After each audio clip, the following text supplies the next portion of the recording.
This is Hashtag History episode 146. I'm Rachel. And I'm Leah. And I'm really, really excited about this week's episode. If this topic sounds familiar to any of you and you're thinking we've already covered it, the answer to that question is both yes and no. Right. Mm-hmm. Back in November of 2020, what a different time. Wow. We were still quarantining, right? I was actually thinking, yeah, still quarantining. What my thought was like, remember when we used to have like hope and like things like that? Like, yeah, it was right around that time. There was a peak actually at that point of hopefulness. Right. Anyway, back in November of 2020, we got to guest on a podcast with our friends over at Whining About Herstory, in which the four of us discussed the Radium Girls. Emily and Kelly talked all about the United States Radium Corporation. They talked about like what it was, why women worked there, what they did there. And then Leah and I spoke to what happened to these women that worked there, the legal battles that ensued as a result, and the ultimate legacy of this awful time period in history. Mm-hmm. Over the years, we have had several listeners reach out to us to tell us that we should cover the Radium Girls because they don't see it in our episode catalog. Right. Technically, it's not. Technically, it's not. Or I've had some listeners reach out to say, like, I know that I've heard you talk about the Radium Girls before somewhere in the past, but I'm looking through your podcast feed. I can't find it. Mm-hmm. So I just thought, why not finally officially cover this topic on our podcast? I love it. It's dark history, which is right up our alley. Mm-hmm. There's legal battles and disputes right up our alley. Uh-huh. And it has to do with women, the mistreatment thereof, which is unfortunately right up our alley. Truly, yeah. It's perfect, sadly. So let's get into it. This week, we will be discussing the Radium Girls. The Radium Girls refers to the female employees of a radium factory that all contracted radiation poisoning from painting radium dials and hands on watches. The women were instructed to use their lips to make the bristles of the paintbrush form into a fine point that would then be used to paint radium onto the watch faces. Lip, dip, paint, over and over again, each time ingesting small amounts of radium. Mm-hmm. This sounds wild, but in the 1920s, when all of this was happening, the common belief was that radium was not only harmless, but that it actually had healing properties. Way. I know. Maybe even further than that, radium was also thought to be like fun. The women at this factory became known as ghost girls because the radium dust particles would fall off onto their clothing, making them glow in the dark. Some of these women would even purposefully wear their best dresses to work so that they could make their dresses illuminate. Some women painted their nails or painted their teeth with the radium, not knowing any better. I mean, these are directives that were given to them by their supervisors, right? Mm-hmm. And this was actually considered to be a perk of the job that they got to consume radium on a daily basis. Right. Now, of course, we know that these women would show signs of illness as a result of the work they were doing. Things like anemia, bone fractures, and something else that would eventually become known as radium jaw. Yeah. Because of the amount of radium these women were ingesting directly into their mouths began to decay at a rapid pace. Toothaches turned into tooth extractions turned into ulcers, multiple ulcers all at once. In perhaps the worst story that I read while doing my research, one woman in particular had to have multiple teeth removed, but was still in severe pain after this. She went to the dentist to have him check her out again, and he gently placed his fingers in her mouth, and her jaw literally fell off. It just melted off. The dentist removed her jaw, quote, not by an operation, but merely by putting his fingers in her mouth and lifting it out, unquote. Like, I've heard all this before, and it's still, like, I'm still going to react as if I haven't, because it's so horrid. Yeah, not only have you heard it before, like you were doing the research alongside me for this episode, but it is. And I think not only is like any kind of bodily illness and decay and so on and so forth gross, but like mouth stuff is extra gross, right? For sure. Yeah. It's all really, really horrible. This would ultimately lead to a lengthy legal battle between the women and the United States Radium Corporation, who, of course, denied responsibility, and would also ultimately lead to the untimely and painful deaths of many of the women involved. But that is the story we are getting into today after we get into this drink, Yeah, which we will ingest via our mouths. via our mouths. I'm Rachel. And I'm Leah. And this is Hashtag History, The podcast for both history nerds and history haters alike. where we dive into history's greatest stories of controversy, conspiracy, and corruption.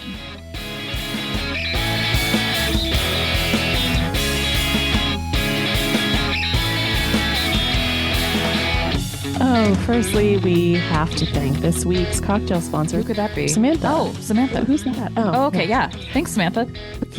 Thanks, Samantha, for sponsoring this cocktail and every other cocktail this season. Thank you, Samantha.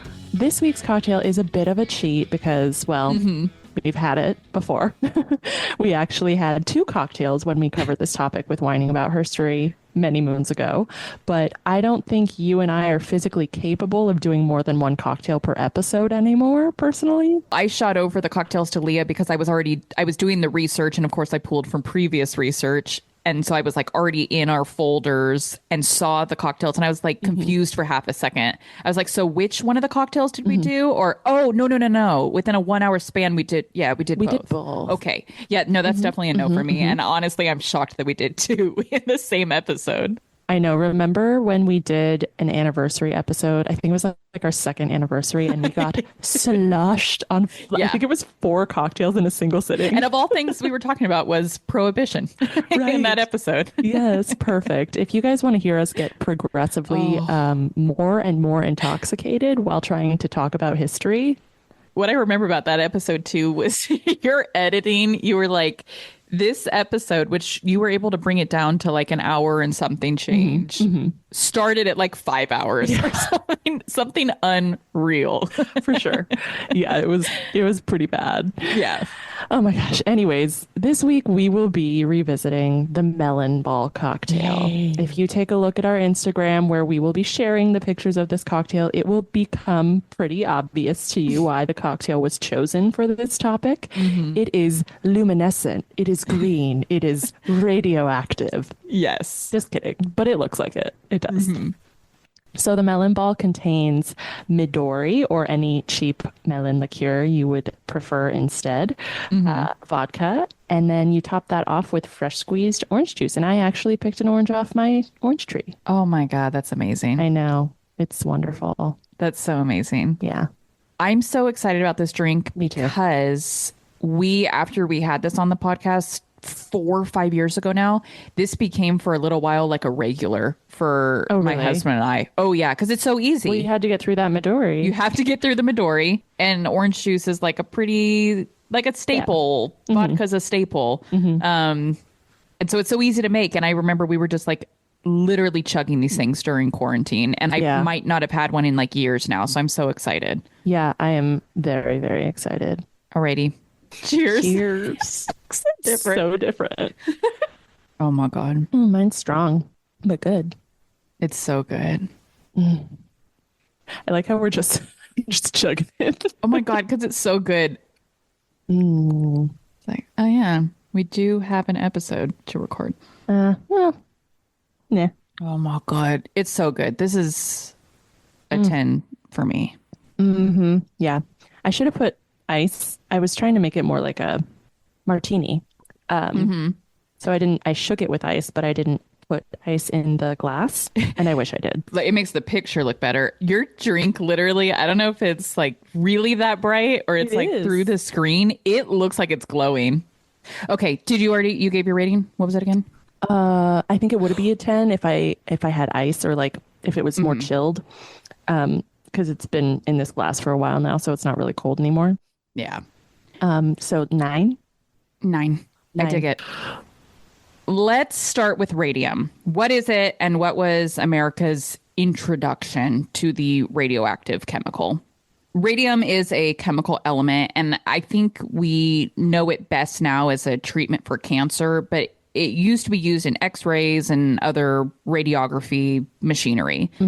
Amazingly, radium also used to be put in a number of consumable products because it was believed to be a healthy supplement. I just like, who said that? Who, like, I know. I think we just didn't know better, but like, could we have learned better?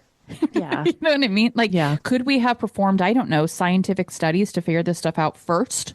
Right. Well, I think that's where the disconnect is for me. I understand not Yeah. knowing that it was unhealthy or that it was harmful, but to actually propose that it was healthy. Who thought that? Like, who thought that was a good idea? And the problem too, which we'll definitely get into in this episode, but I'm bringing it up kind of in just a general sense because I think we see a lot of parallels of this throughout history, is that when it was discovered that it wasn't healthy to consume, the unwillingness to admit responsibility because I don't know, just because of the what is the word I want? Like hubris or the arrogance. I mean, we saw that. I'm thinking of the Ford Pinto episode that we did. Yeah. I'm thinking of the McDonald's hot coffee case that we did. I mean, probably a million other ones that we've done where it's just like American corporations that come up with this idea that is generally unfounded and then the refusal to admit fault. Yeah. Yeah. I don't even know that it's hubris. I think it's not selfishness. That's not the right word. It's, I don't know. It's whatever the corporate version of selfish is. I don't. Because and we specifically in the Ford Pinto case, remember there was a document that was found, Oh my which God, literally yeah. calculated like the cost. Was it worth it? Yeah, was it worth it? The cost of paying out settlements to people that die, Yeah. versus how much money we're saving by like not manufacturing things well. It's alarming that somebody, not just somebody, several somebodies probably are, could be that callous and that calculating. It's really gross. It's unreal. It's unreal. And that certainly plays into this story here because radium was being put into products like water, toothpaste, chocolate, butter, cosmetics, medicines, and children's toys. Ugh, that last one really bothers me. Yeah. It's pretty unbelievable given what we know now about how dangerous exposure to radium is.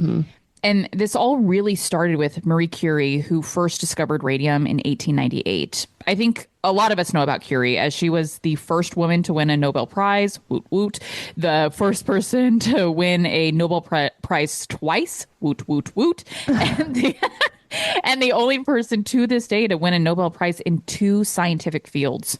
She also set another record for being part of the first married couple to win the Nobel Prize, as her husband was a co-winner of her first Nobel Prize related to their work on radioactivity. That's a really high bar to set for married couples moving forward. So I know. It's like, I'm trying to think of like, what have my husband and I achieved together? you've written a book together. Okay, that's So true. cute. You're right. Okay, you're right. You've created like, life. Okay. What have we achieved together? You created life. Yeah, we created life. I was thinking like we did the dishes today. You created and maintained life. That's enough. So far, yes. Marie Curie is a huge name in history, particularly in women's history. We all know about her, right? But what I don't know that many people know is that her work on radioactivity would eventually kill her. When Curie was only 66 years old, she would die from aplastic anemia, believed to be a result of her extensive exposure to radiation over the course of her research. I mean, we know now that she literally used to walk around with radium isotopes in her pockets. Yeah. Even her research papers are still considered to this day to be too dangerous to the touch. Those who wish to review them have to do so with special protective clothing. But none of this was known by the general public at the time. Radium was seen as this amazing tool with incredible health benefits. One of the largest benefits of radium was its glowing properties, something that was used extensively to make things glow in the dark. Most specifically, it was used to make watch faces and clocks glow so that they could be read even when it was dark out. The The United States Radium Corporation out of Orange, New Jersey, was one such company that really leaned into the booming radium business. And I think it's important now to clarify that the United States Radium Corporation, I'm going to call it USRC, is the company we're going to be discussing pretty much exclusively in this episode, as they are the site of the most infamous cases of radium poisoning. But there were other radium companies in Illinois, Connecticut, and even Canada that were also practicing unsafe radium practices. Oh, Canada. I know. I'm sorry to loop you in on this one. I know you really don't want to be a part of us. I know you really don't want involvement in American issues. Yeah. Yeah. Also, to be clear, this company was founded as the Radium Luminous Material Corporation, which is not a Harry Potter spell, but would eventually change their name to the United States Radium Corporation. So since the latter is the name that's used in the litigation and a lot of our discussion, I'm going to be referring to the company throughout this episode as the USRC. Mm-hmm. But anyway, the USRC was founded in 1914 by Dr. Sabin Arnold von Soschowski and Dr. George S. Willis. Von Soschowski, in particular, would create the paint that the women at this factory would later use to paint watches, paint that included glowing radium. Mm-hmm. For von Soschowski's, I know, and of course his name comes up only 500 times in this episode. You want to just call him Von? Yeah, Von. Oh, yeah. That would be nice. You know what? Yes. Here, going forward, this man's name is Von. Okay.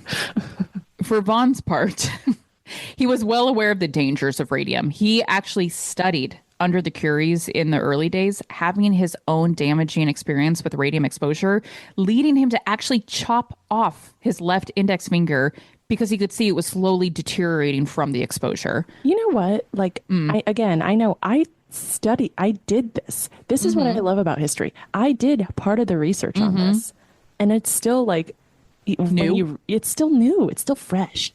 Yeah, it's because it's shocking. I know. Yeah, especially this one. Gosh. Yeah, but Vaughn, who herein and forevermore will be referred to as Vaughn, knew the profitability of radium and established his company with the primary purpose of creating watches that had radium used for hands and dials so that the watch could be used even in the dark. Because of how delicate this work was, because of how small watch faces are, this wasn't work that a machine could do. Mm-hmm. Rather, it had to be hand painted with hands that are small and delicate. Okay. I mean, you'll see shortly why I say this. Okay. This work was especially important as the U.S. became involved in the First World War, with radium being used for the watches that soldiers used at night and other military equipment. Mm-hmm. And thus, enter women. Women were considered to be the best fit for this type of work because, I don't know, women are just better? Are women more disposable? Are women more readily available during wartime? Are women cheaper? What? Okay, listen. I didn't want to go with facts here. I just wanted to have like a female empowerment movement. Okay. But yes, all of the above is true. It was determined that not only are women better at like delicate work like paint, but exactly what Leah said, they're more vulnerable. Mm-hmm. And especially during war times, are the primary workforce in these types of factories. The USRC felt different for these women, though. This was better work than most of these women, many of which were young immigrants, were accustomed to. Mm-hmm. Think back to the Triangle Shirtwaist Factory, which we talked about in an early episode of the podcast. It was like episode 3? I think it was episode 3. In which the primarily female workforce was treated so horribly that 80% of those killed in the 1911 Triangle Shirtwaist Factory fire were indeed women. Mm-hmm. But the USRC provided a more exciting and profitable opportunity for these women. As opposed to the manual labor that other factory women endured, the women at the USRC got to sit at desks all day and paint. Mm-hmm. They were also paid a penny and a half per dial that they painted. This sounds insane, but this was actually 3 times more than the average factory worker made during this time period. Like, so you made a third of a penny for? Okay. Yeah, they were wealthy AF. Our friends at Whining About Herstory, when we did this episode with them, they put this into better numbers that we can understand in today's terms. They shared that for the employees at the USRC, they could earn the equivalent of an average of $20 a week, with the top performers earning roughly $2,000 a year, the equivalent of more than $40,000 a year now. Okay. With the price of things today, $40,000 is unfortunately not even enough to buy a carton of eggs. Right. Literally, especially now. Wow. Wow. Right. But anyway, even though $40,000 is not enough to buy a carton of eggs, a handful of years ago, $40,000, while yes, is very tight. Right. Not a whole lot to get by with. It was still like an almost nearly livable wage. In 2020, maybe. Yeah. Yeah. Yes. Like if you're part of a dual income household, 40,000, Exactly. maybe. Yeah. Exactly. And so the fact that some of these women in the early 1900s could be earning a nearly livable wage is actually pretty impressive. For sure. But it wasn't just the money and better working conditions that intrigued these women. Like I shared earlier, painting with glow in the dark paint was fun. Totally. This part I get. I get it. I totally get it. And like the camaraderie that you build up with all these other women that have similar lifestyles to you, and come from similar backgrounds, I can see like enjoying your work. Yeah. Yeah. These women had so much fun painting with this glow in the dark substance that, like I shared earlier, they'd wear their best dresses to work so that the glowing dust particles would fall onto their clothing. They would paint their nails. They'd paint their teeth. One employee even took some of the paint home so she could paint it on her walls, which is just horrific knowing what we know now. Oh, God. Yeah. This radium was so pervasive that even after taking off their clothes after work, some of these women reported that their skin quite literally glowed. And of course, we're looking at this like through 2020 vision. We're like, oh my God, their skin glowed. But at the time, it was probably like so cool. You know what I mean? Like it was cool. And not only was it cool, it set you apart from other women. It's almost like a status thing. Like not really, but like kind of. No, it totally is. These other young immigrant women that are working in shirtwaist factories, and you roll up to the club glowing, like literally glowing. Like, oh shit, you work for one of the radium companies. Yeah. Like, that's so cool. You make way more money than I do, and you get to sit at a desk all day and paint and chit chat. And you glow. And you literally glow. Sparkle. The women in these factories really bonded. Like I just said, many of them were from poor immigrant families, and they really bonded with one another over the hours that they were slaving away over these watches in the factory. They would chit chat and they'd go out dancing. I mean, they became really integral in each other's lives. It was a family. It was a family. Actually, it's funny you say that, because eventually it did become like a family business, because these positions were so coveted. Anytime one of them opened, a current employee would quickly tell their sister or their girlfriends or their female cousins. And so eventually whole families were working for the dial painting business. Which I'm sure was devastating moving forward. Oh, to have your family essentially annihilated? Yes. Yeah. But they just were huge parts of each other's lives, like serving as bridesmaids in each other's weddings and all of that. Yeah. As we talked about before, practices were especially dangerous at this particular factory, as they encouraged the practice of putting the paintbrush into your mouth in order to give the bristles a finer point. The women were told to utilize a technique that they called lip pointing, in which they would lick the brush, then dip the brush into the radium paint, and then paint the numbers on the dial. Lip, dip, point, lip, dip, point, lip, dip, point, over and over again, ingesting small amounts of radium with each lick. This is actually considered, I think I shared this earlier, to be yet another one of the benefits of this sweet gig, because radium was considered by the general public to be a healthy supplement with healing properties. It was like an extra bonus for working for this company that you get to consume radium on the daily. Obviously, at the conclusion of the First World War, the USRC was forced to adjust the type of products they painted, given the fact that they were no longer supplying soldiers with hand-painted watches and other illuminated war machinery. So what they did instead was start supplying average citizens with radium-infused products, things like paint for your home, foods, and children's toys. Yeah, I'm sure the children's toys business really dove dove into radium at the time. Ugh. In August of 1921, Vaughn was removed from the president position at the company and forced out. And this is when the company officially took on the name of the United States Radium Corporation, or USRC. As the USRC was downsizing as a result of no longer being needed for the war efforts, many of these women would move on. The radium that had been infused in their bones, however, would never, ever leave them. According to Timothy Jorgensen, a radiation expert at Georgetown University and the author of Strange Glow, The Story of Radiation, quote, chemically, radium behaves very much like calcium, unquote.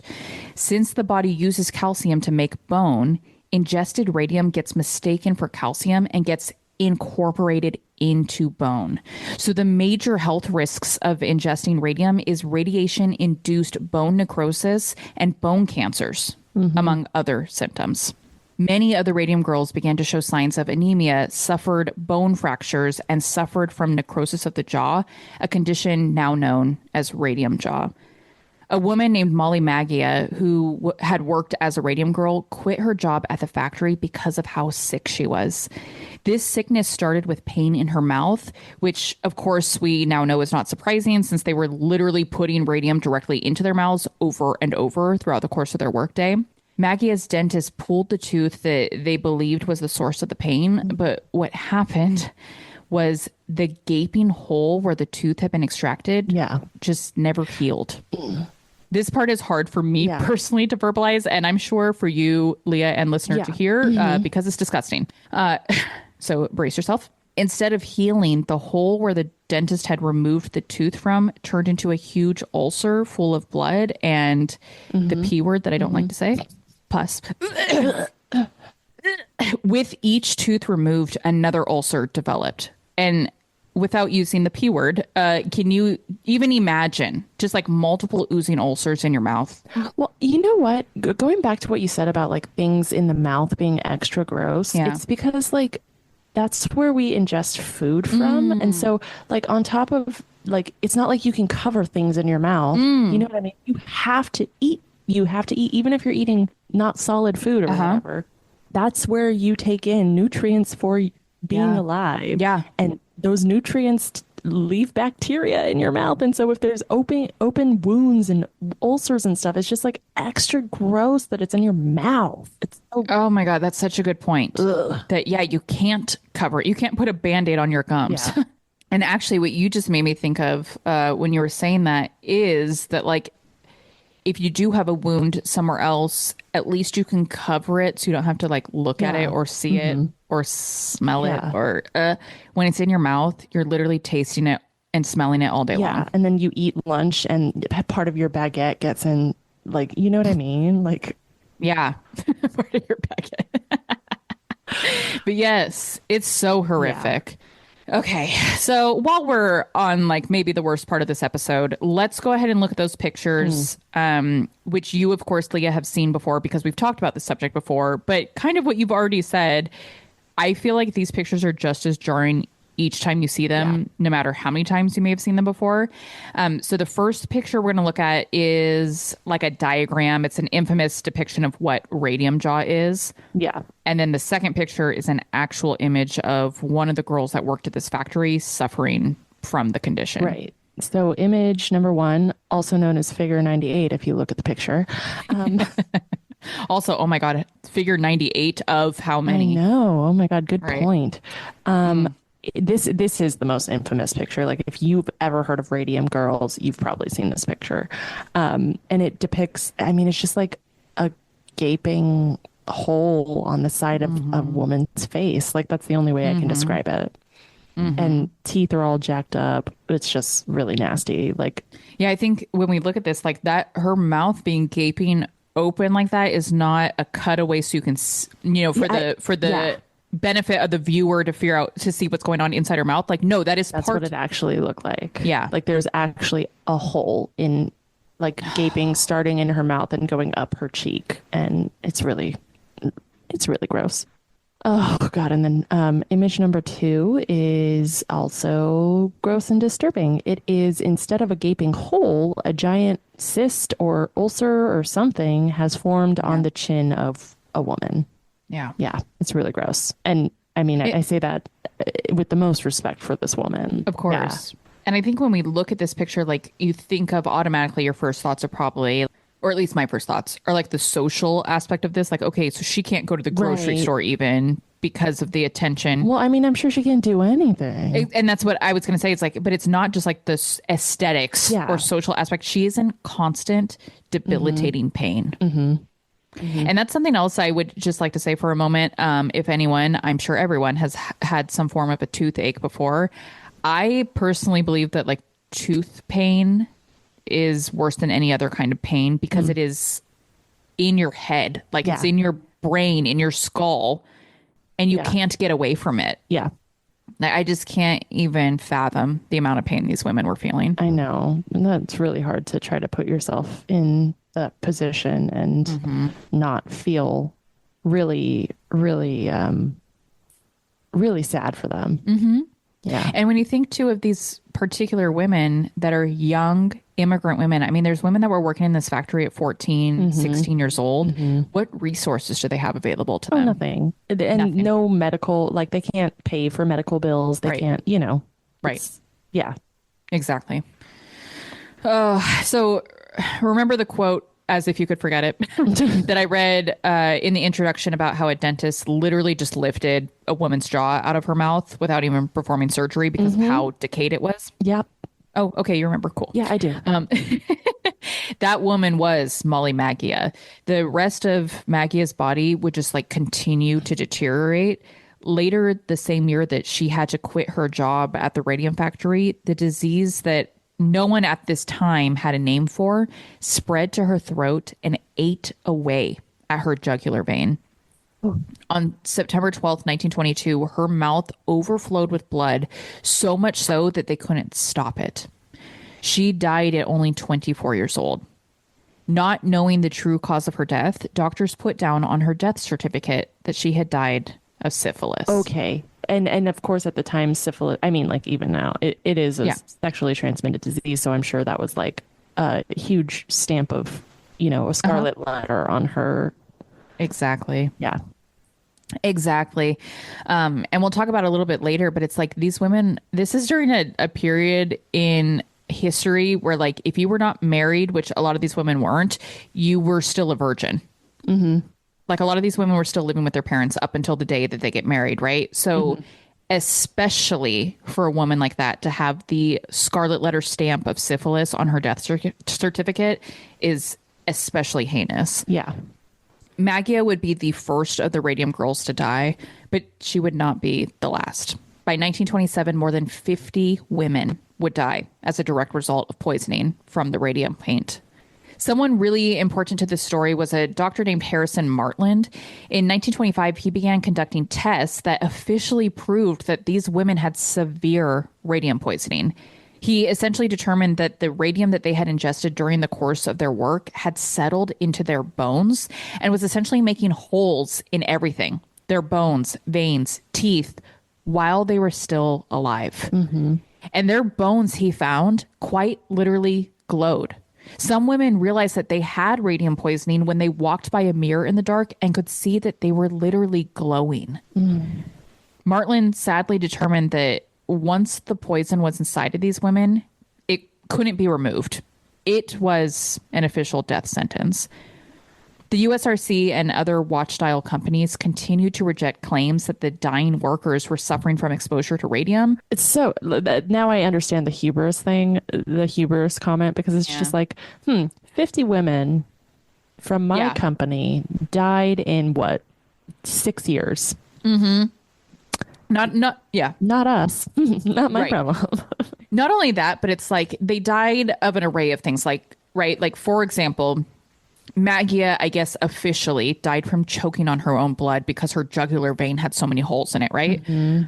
But even if it's like an array of things, a crushed spine because their bones were breaking apart, a jugular vein that exposed, for the most part, these issues all started in the mouth. Well, and the number one connection is they all worked at this place. Exactly.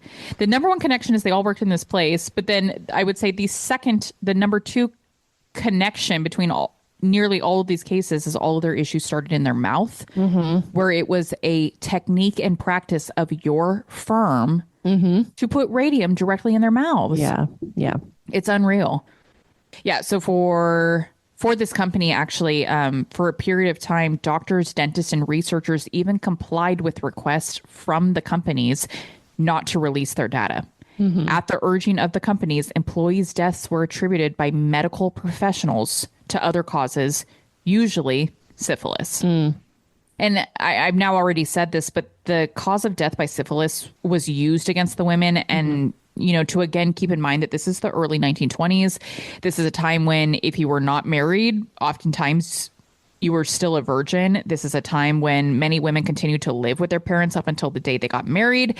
So many of these Radium Girls were young, unmarried virgins.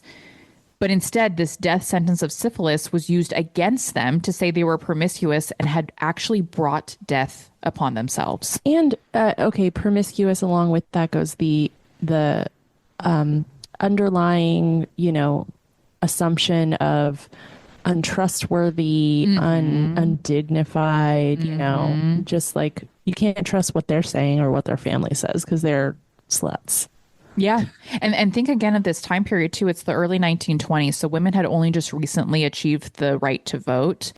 And so the trustworthiness of women, I would say, was highly in question at this period in American history. So I think that's even more detrimental. The USRC continued to deny for some 2 years that there was any connection between the radium that the women had been handling in their job capacity and their untimely deaths or illnesses. To combat these rumors, in 1924, the company hired an independent expert to come in and look at their business practices.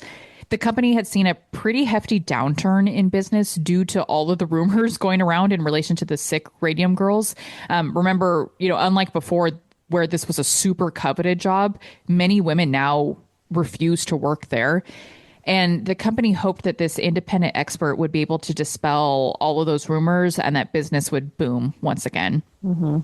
Because this was an independent study, though, they, received real answers, not the flowers and sunshines and rainbows answers that they were hoping for.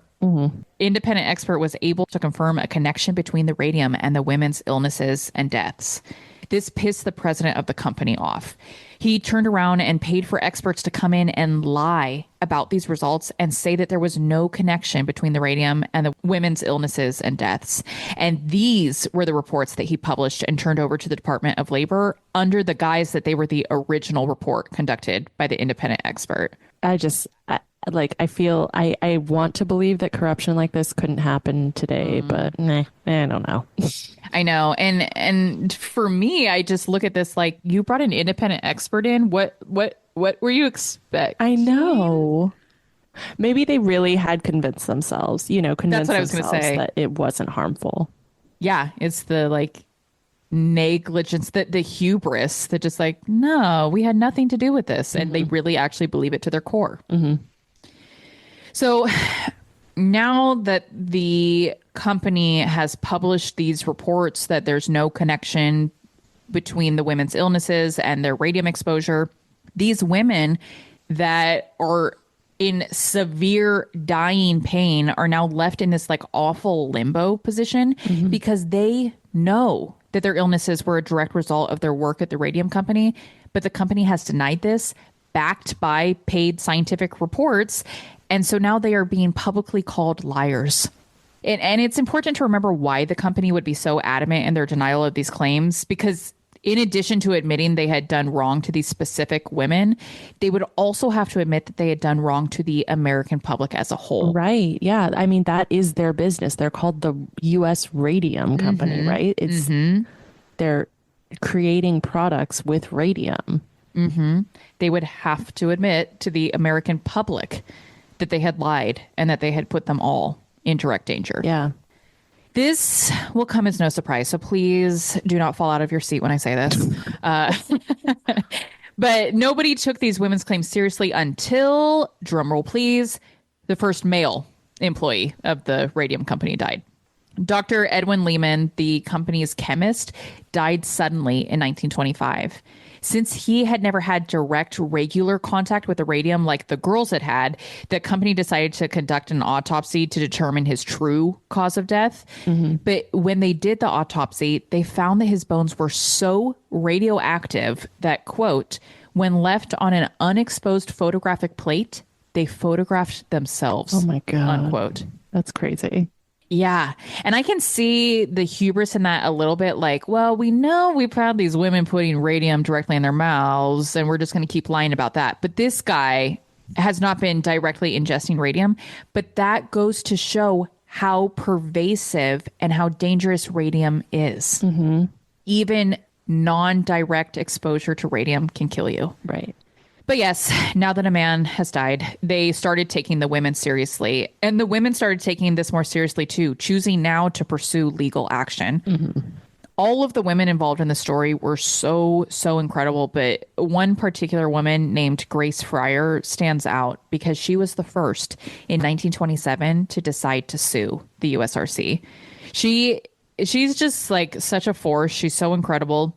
She was in her late 20s when she brought forth this lawsuit, and she brought forth the lawsuit with a literal crushed spine, which required her to wear a back brace. 4 more women that had worked at the factory and were now dying from radium poisoning joined in on that lawsuit. And it's something we do a lot on this podcast. If we are not able to, dive into every single person that's involved in the story, what we try to at least do is say their names, because that's so important that we know their names and we say them. So in addition to Grace Fryer, there's Edna Hussman, Catherine Schaub, and sisters Quinta McDonald and Albina Larice, who joined together to sue the company. And thus, they became dubbed the Radium Girls. And something I just want to, just occurred to me, and I want to, point out is like, some people might say like, oh, suing is such a selfish thing. These people know they're dying. These women know they're dying. They're doing it to bring, I'm assuming, bring public knowledge about what's happening to them, obviously to support their families after their death. Exactly. I would hope, and then just to hopefully get better medical care. I would assume that, I mean, those are probably just a few of the that's exactly what it is reasons behind it, but it's not to get money, you know what I mean? It's not just to get rich off of a company. It's because they're trying to do good. That's actually exactly what it is. And I'll kind of break that down a little bit, like what their motives were for demanding money. But you just made me think, again, we're going back to the McDonald's hot coffee case, and she was considered to be like really selfish. I know. And I thought that until we went over the case, like literally, I remember being told that was the epitome of the American obsession with suing or whatever. Yeah. And she was like, no, actually, I've had to have multiple skin grafts done to my thighs. And could I maybe get those covered by McDonald's? Because I don't know, they have a lot of money. Yeah. And I do not.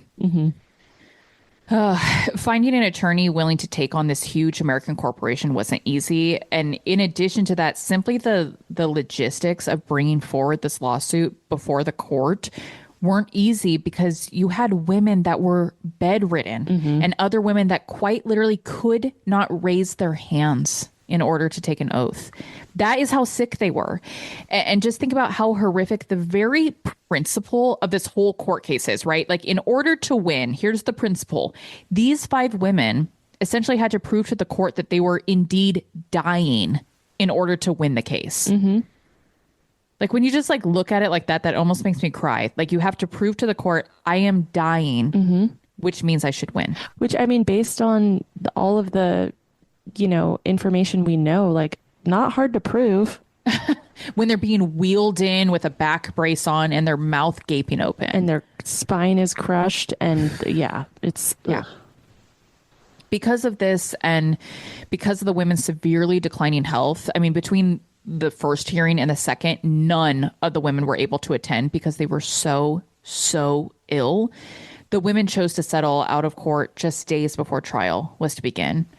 Although each woman had initially requested $250,000 in damages, the equivalent of over $3.7 million in today's money, they would each settle for only $10,000, the equivalent of less than $150,000 in today's money, and an annual payment of $600, which is less than $9,000 in today's money. Not that this annual amount matters, since none of the women involved in this lawsuit would live more than 5 years after the settlement. Yeah. These women took the settlement simply, like Leah just said, to pay off as many of their medical expenses as possible, to not leave their families in crippling debt, and to hopefully live out the last few months to years of their lives in as much comfort as could possibly be afforded. Mm-hmm. Again, like I alluded to earlier, this particular lawsuit and settlement is just the one that took place in New Jersey, but there were, of course, other lawsuits throughout the country against other radium companies. In Illinois, in particular, the radium dial company there fought a similar lawsuit brought forward by 5 women, in which the company appealed the case a total of 8 times, because they lost all 8 times before they were finally forced to pay the plaintiffs. That's embarrassing. That's like so embarrassing. The Illinois cases are particularly heinous because we know that they knew that radium was directly involved in the deaths of their employees, and they actually began interfering with their autopsy reports and death certificates to make sure that they reflected otherwise. In the 1920s, approximately 4,000 employees were working in radium companies painting radium dials all across the United States and Canada. The USRC case, however, changed practices forever. Following the exposure of the horrific practices occurring at the USRC, companies across the country declared that their employees would never lip dip again. Dial painters were also provided with protective gear that would keep them from ingesting and breathing the paint. This case was one of the first ever in which an employer was actually held responsible for the health of its employees.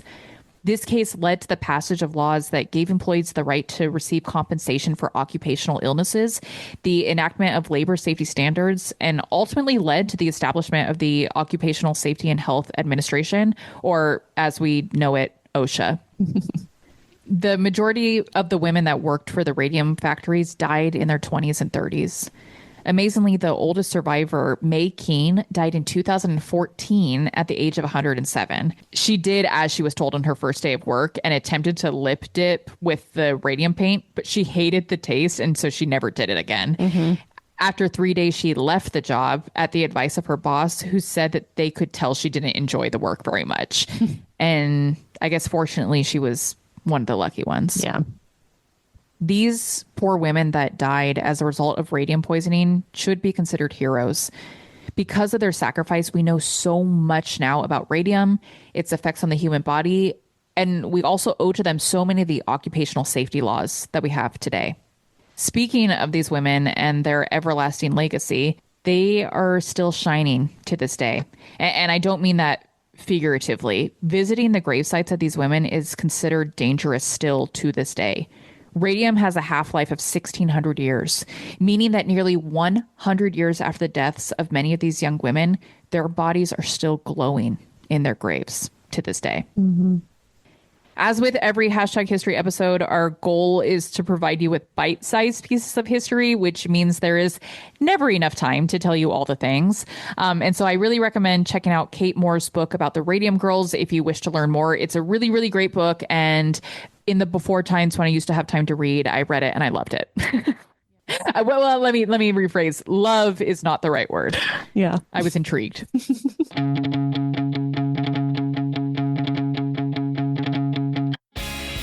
Thank you all so much for listening to this episode of #history. We will share the 2 pictures that we discussed in the episode on our Instagram, and all sources used to put together this episode can be found on our website at #history-pod.com.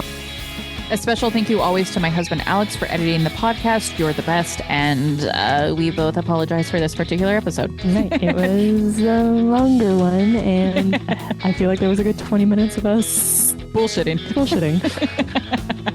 Sorry, Alex. And thanks.